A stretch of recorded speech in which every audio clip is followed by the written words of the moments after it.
فرمایا کہ آج مجھے نہانے کی کوئی ضرورت نہیں اور آج مجھے اچھے کپڑے دھلے ہوئے کپڑے پہننے کی کوئی ضرورت نہیں تھی اور آج مجھے خوشبو لگانے کی کوئی ضرورت نہیں تھی، لیکن میں نہائی، اچھے کپڑے پہنے، خوشبو لگائی، یہ دکھانے کے واسطے، تمہیں یہ بتانے کے واسطے کہ میں اللہ کے رسول کے حکم پر عمل کر رہی ہوں اور اپنے باپ کا شوق 3 دن سے زیادہ نہیں کر رہی۔ سنا میرے بھائی اور میری ماں بہنیں سن رہی ہیں؟ انما كان قول المؤمنين اذا دعوا الى الله ورسوله ليحكم بينهم ان يقولوا سمعنا واطعنا۔ مسلمانوں کا کام یہ ہوتا ہے جب ان کے سامنے اللہ اللہ کے رسول کا کوئی حکم آتا ہے تو وہ زبان سے بھی کہتے ہیں ہم نے سنا، اور زبان سے بھی کہتے ہیں کہ ہم اس کو مانیں گے، اور وہ اس کو مانتے بھی ہیں، اسی کے مطابق عمل بھی کرتے ہیں۔ یہ ہے میرے بھائیوں اور میرے دوستوں، اور جو بار بار میں بتا رہا ہوں کہ کہنے کی ضرورت نہیں، آپ سن سکتے ہو، سمجھ سکتے ہو، غور کر سکتے ہو کہ آسانی کا ہے، بلکہ ہمیں تو یہ حکم دیا گیا ہے کہ جب تم یہ خبر سنو، کسی کی بھی خبر سنو، تم کہو انا للہ، ہم سب اللہ ہی کی ملکیت میں ہیں، ہم سب اللہ ہی کی ملکیت ہیں، وَإِنَّا إِلَيْهِ رَاجِعُونَ، ہاں، اور اللہ اپنی ملکیت میں جو چاہے کرے، جو چاہے تصرف کرے، جب تک چاہے زندہ رکھے، جب چاہے موت دے دے، اس کا جی چاہے بچپن میں موت دے دے، اس کا جی چاہے جوانی میں موت دے دے، اس کا جی چاہے بڑھاپے میں موت دے دے، وہ مالک ہے، اور ہم سب لوٹ کر اسی کے پاس جائیں گے۔ کوئی آگے کوئی پیچھے، جانا سب کو وہی ہے، پھر غم کس بات کا؟ تو جل میں آن لگ رہا،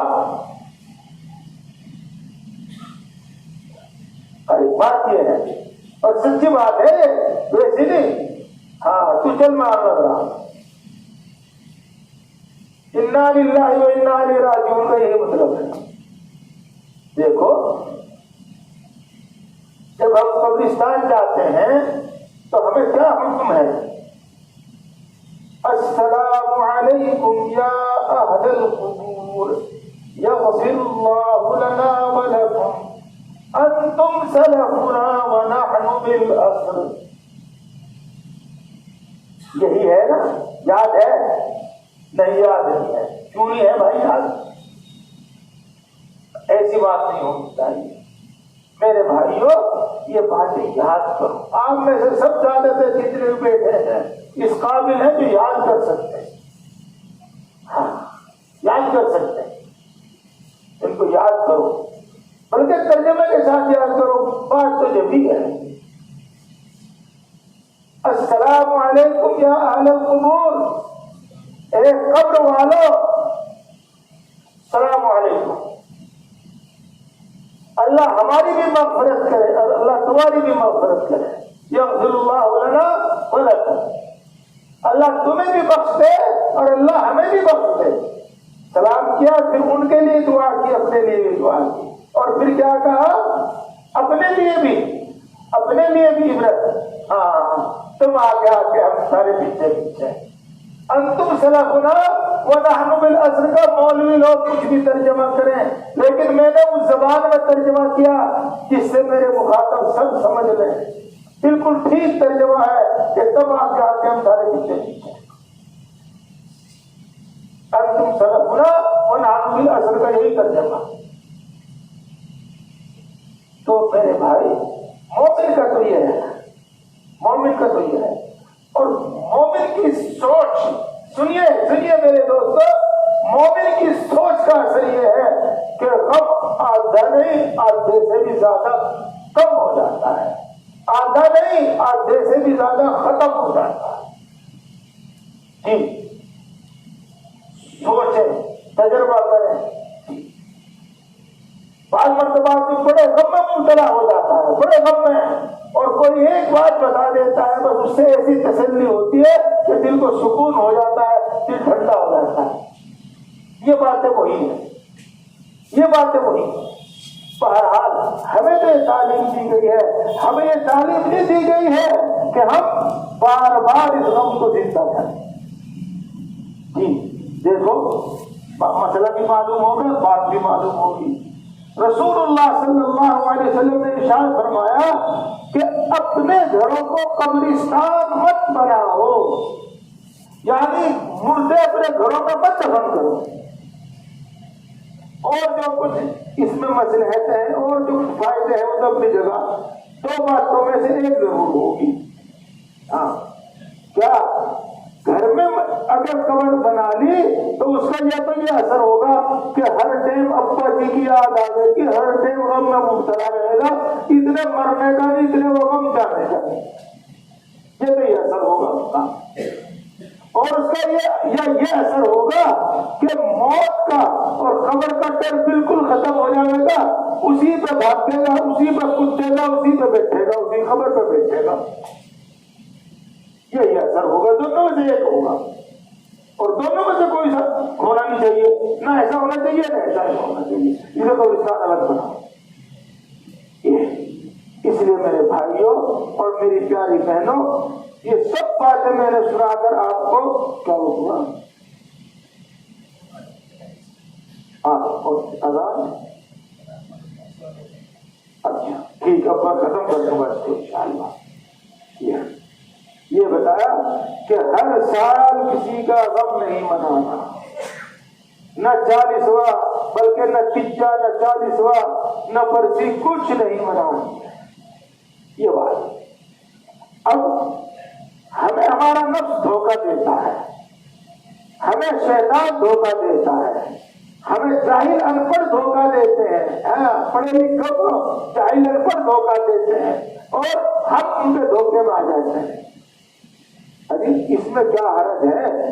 آج میرے باپ کی برسی ہے، اگر ہم 5 4 10 آدمیوں کو بلا لیں اور قرآن شریف پڑھوا دیں اور پھر انہیں کھانا کھلا دیں، اس میں کون سا گناہ کا کام کرا؟ یہ تو بتاؤ، قرآن شریف پڑھنا گناہ ہے یا وہ غریبوں کو کھانا کھلانا گناہ ہے؟ کون سا کام گناہ ہے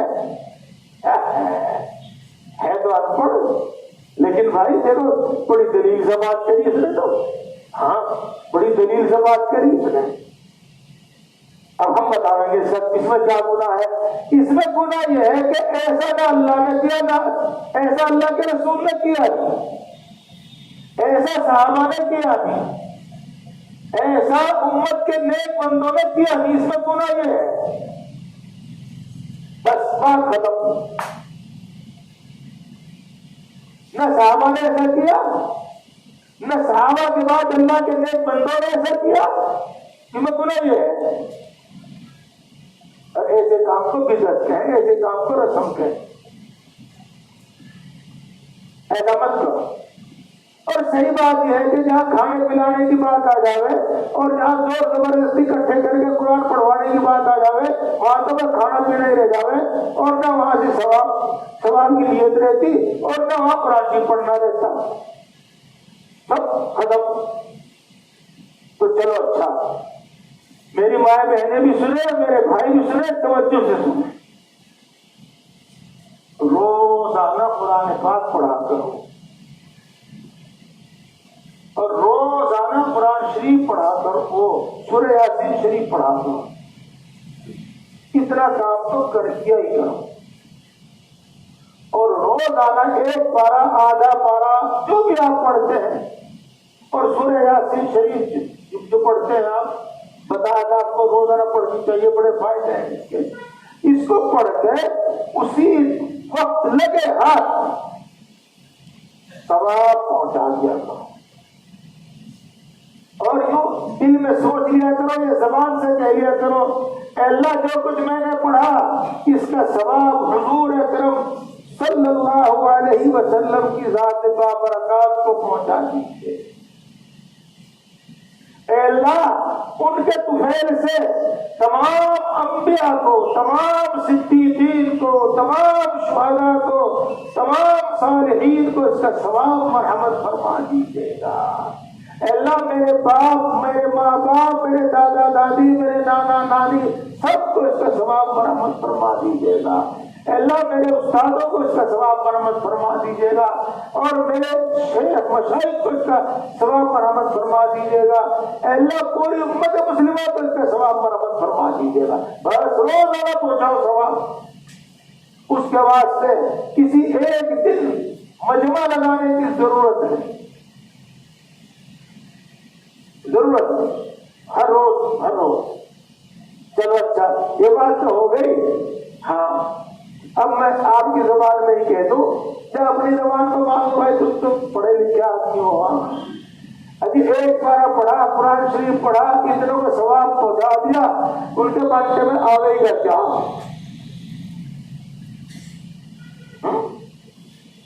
ایسا نہیں، ایسا نہیں ہے، بلکہ ایسا معلوم ہوتا ہے، پکی بات تو یہ ہے نہیں، ایسا معلوم ہوتا ہے کہ جتنوں کو بھی ہم ثواب پہنچائیں گے، ہر ایک کو پورے ایک پارے کا ثواب پہنچے گا، اور جتنوں کو بھی ثواب پہنچائیں گے ہر ایک کو پوری یاسین کا ثواب پہنچے گا۔ اور اللہ سے یہی امید رکھنی چاہیے۔ اس لیے جب ثواب پہنچانے لگے تو کوئی بخل نہیں کرنا چاہیے، پوری امت کو شریک کر لو، اور خاص طور سے ان کو جن سے ہمارا خصوصی تعلق ہے، اپنے ماں باپ، اساتذہ، مشائخ، امت کے نیک لوگ اور ہمارے نبی۔ اس میں سب کو ثواب پہنچا تو حضرت حسن کو بھی پہنچا، حضرت حسین کو بھی پہنچا، اللہ ان سے راضی ہو، سب کو بھی ثواب پہنچا۔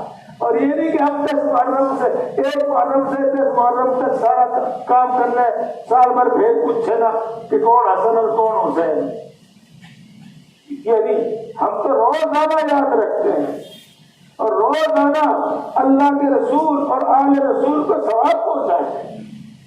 یہ دیکھو دوستو، یہی طریقہ ہے۔ تو خاص طور سے اثر کے بعد پڑھ رہے تھے مولانا کتاب میں کیا کہ حضرات حسن حسین کے واسطے ثواب پہنچانے کے واسطے شربت تقسیم کریں، اور کمال کی بات یہ ہے کہ سردیوں میں بھی شربت تقسیم کریں۔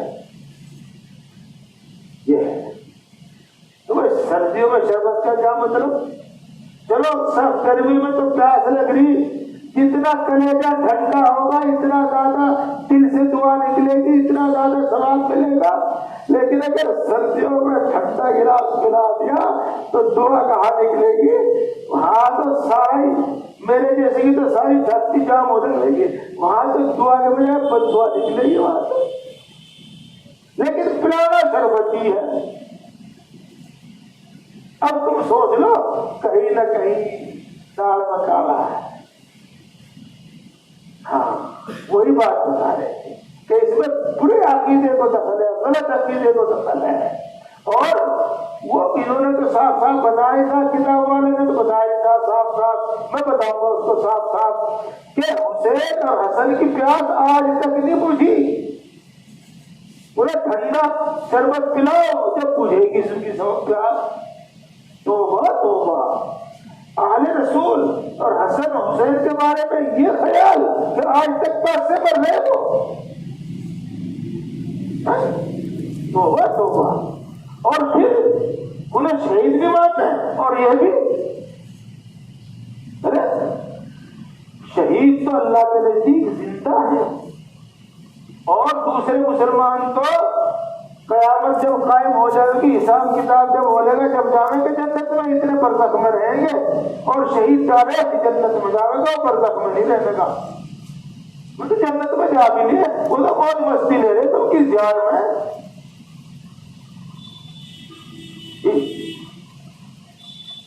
ہاں دیکھو، ثواب تو اللہ کے رسول کو بھی پہنچایا جاتا ہے، کم کے مرتبے بلند ہو گئے۔ اور اظہار ثواب کے واسطے یہ کوئی ضروری نہیں کہ میری ماں کو ککڑی بڑی پسند تھی، میں ککڑی دے رہا ہوں، اور میری ماں کو کھیر بہت پسند تھی تو کھیر ہی کھلا رہا لوگوں کو۔ تو یہ نہیں طریقہ، غلط طریقہ ہے، یہ تو شیطانی سوچ ہے۔ دیکھو بات یہ ہے کہ اللہ ان پر رحم فرما دے، ان کی غلطی کو بخش دے، ان کے درجات بلند فرما دے، یہ ہے۔ اور اس میں اگر ہم نے 3 مرتبہ قل هو اللہ احد پڑھ کر ثواب پہنچا دیا، تب ایک قرآن کا ثواب ان کو پہنچ گیا، اور تب ان کی موج آ گئی، ان کو مزہ ہو گیا۔ اور اگر ہم نے 3 روپے کسی کو دے دے ثواب پہنچا دیا، جب ثواب پہنچ گیا۔ اور ہمیں ایسا آدمی ملا، ہمارے گھر ایسا آدمی آیا جسے بھوک لگ رہی تھی، ہم نے اسے کھانا کھلا دیا تو اس کا ثواب پہنچ گیا۔ ہمیں کوئی ایسا آدمی ملا، ایسا آدمی دکھائی دیا اس کے کپڑے نہیں تھے یا سردی میں ٹھٹر رہا تھا، ہم نے اس کو کپڑا دے دیا تو اس کا ثواب پہنچ گیا۔ ان کو تو ثواب پہنچے گا اور بھی کچھ پہنچنے گا وہاں۔ یہ ہے تو ان رسموں سے بچو، یہ عقل کے بھی خلاف، دین کے بھی خلاف، اور مصیبت و مشقت میں ڈالنے والی۔ چلو یہ بات ہو گئی۔ اب چونکہ وقت ہو گیا ہے تو میں اس میں اور کچھ ضروری بات بتاؤں۔ دیکھو، جب کسی کا انتقال ہو جائے، جب یقین ہوگا کہ ہاں بھائی اب اس میں کچھ نہیں رہا، تو بس اتنی دیر کرو اب جتنی دیر میں قبر کھد جاتا ہے، اور جتنی دیر میں کفن تیار ہو جاتا ہے۔ کہیں سے خرید کے لانا ہو، جو بھی کچھ کرنا ہو، بعض مرتبہ دور جانا پڑے، کہیں دور جانا پڑے، اور جتنی دیر میں نہلانے کا انتظام ہو جاتا ہے۔ جب قبر کھل کے تیار ہو گئی اور اس کو کفن تیار ہو گیا، نہلا دیا، کفن پہنا دیا، اب کسی کا انتظار نہ کرو، اب کسی کا انتظار نہ کرو، اب اس کو لے جاؤ، نماز پڑھو اور دفنا دو، بس یہ ہے طریقہ۔ اجی اس کا بیٹا ہے کلکتے میں، وہ چل دیا، اس واسطے تھوڑا ٹائم لگے گا، اور آج نہیں کل دفن کریں گے۔ پہلی بات تو یہ ہے کہ اگر اس نے دیکھ لیا تو اس سے ہوگا کیا، اور نہ دیکھا تو ہوگا کیا، صرف ایک سوچ ہے بس، بلکہ ایک رسم ہے، ایک رواج ریتی چلا آ رہا ہے، اور کچھ نہیں ہونے کا۔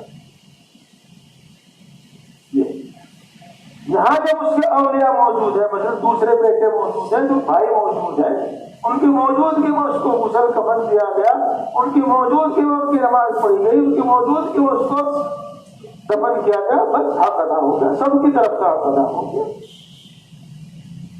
یہ بات ہے۔ ایک مسئلہ اور بتا دوں، بس جب کسی چیز کا رواج ہوتا ہے تو آنکھ نیچ کے ہم پیچھے پڑ جاتے ہیں۔ مرد کا انتقال ہوا، غیر محرم عورتیں بھی جا جا کے دیکھ رہی ہیں صورت، جائز نہیں ہے، جائز نہیں ہے، دلیل بھی دوں انشاءاللہ، اور وہ تو آپ سمجھ لیں۔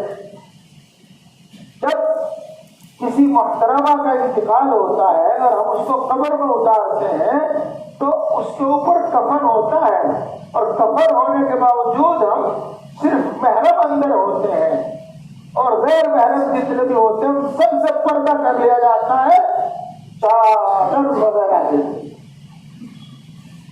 اب بھی پردہ ہے، اگر مرنے کے بعد اب بھی پردہ ہے، تو جس طریقے سے ایک نامحرم عورت کا نامحرم مرد سے زندگی میں پردہ ہے، تو موت کے بعد بھی پردہ ہے۔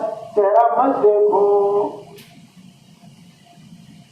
نہ غیر محرم عورت کا پردہ، عورت کا منہ دیکھے، عورت کی صورت دیکھے، اور نہ غیر محرم عورتیں کسی غیر محرم کی صورت دیکھیں، اس وقت بھی یہ حکم ہے ان رسموں کو ختم کر دو، ان رسموں کو اپنے پیروں پہ کچل دو، سیدھے سچے اسلام پر آ جاؤ، اس اسلام پر جو رسول اللہ صلی اللہ علیہ وسلم چھوڑ کے گئے تھے، اس اسلام پر جس پر صحابہ علیہ رضوان اللہ تعالی علیہ مجمعین عمل کیا کرتے۔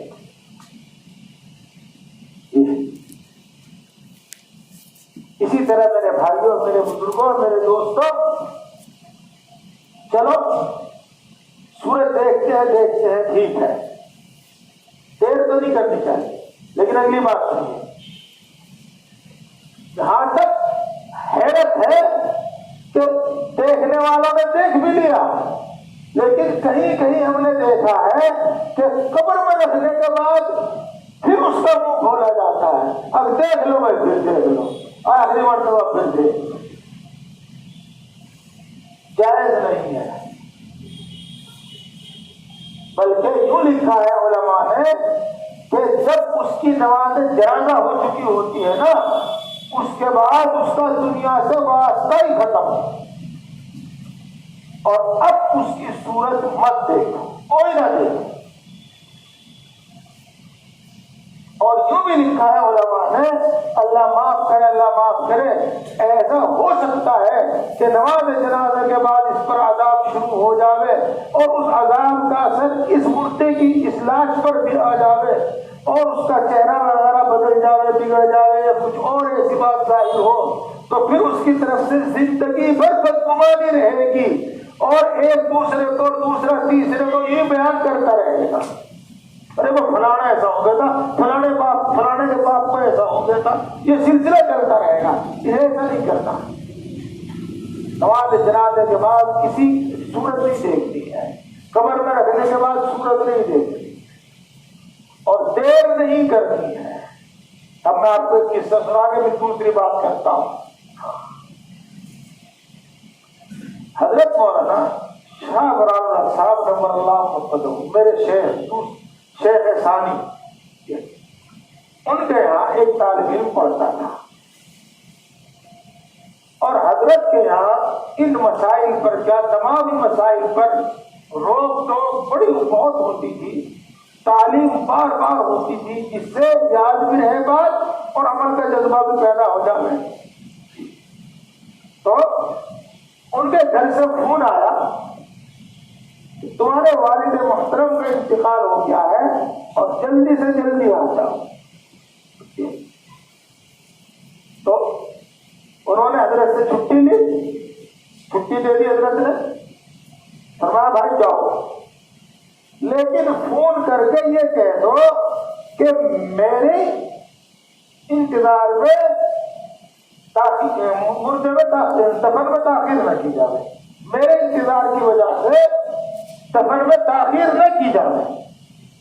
یہ تو ماشاءاللہ اس بچے کی تربیت ایسی ہوئی تھی، اس بچے کے دل میں بات، اپنے استاد کی، حضرت کی بات دل میں ایسی بیٹھی ہوئی تھی کہ جب میں فون کرتے تو پوچھتے کہاں تک آ لیا، اب میں فلاں جگہ ہوں، تو اسی وقت وہ کہتا کہ میری وجہ سے نماز میں تاخیر نہ کی جائے، اور میری وجہ سے دفن میں تاخیر نہ کی جائے۔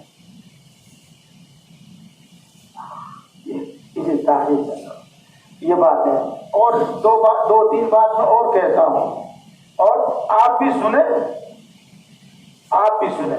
لیکن خاص طور سے اس میں خطاب میری ماں و بہنوں سے ہے، اور آپ اس لیے سنیں کہ دین کی بات سمجھو، اپنی بیٹیوں کو، اپنی بہنوں کو سمجھاؤ، بتاؤ، وقت سے پہلے ان کو سکھاؤ، جب وقت آئے اور جب وہ جذبات سے بے قابو ہو رہی ہے، رو رہی ہے، اس وقت ڈرامے، اس وقت دھمکامے، چپ نہیں ہونے کی تو کیا کر ہے اس وقت، اور اس وقت کی بات کا اثر نہیں ہوتی، اثر نہیں کرتی۔ وقت سے پہلے سمجھاؤ، وقت سے پہلے بتاؤ۔ جی ہاں، کیا کرنا؟ دیکھو،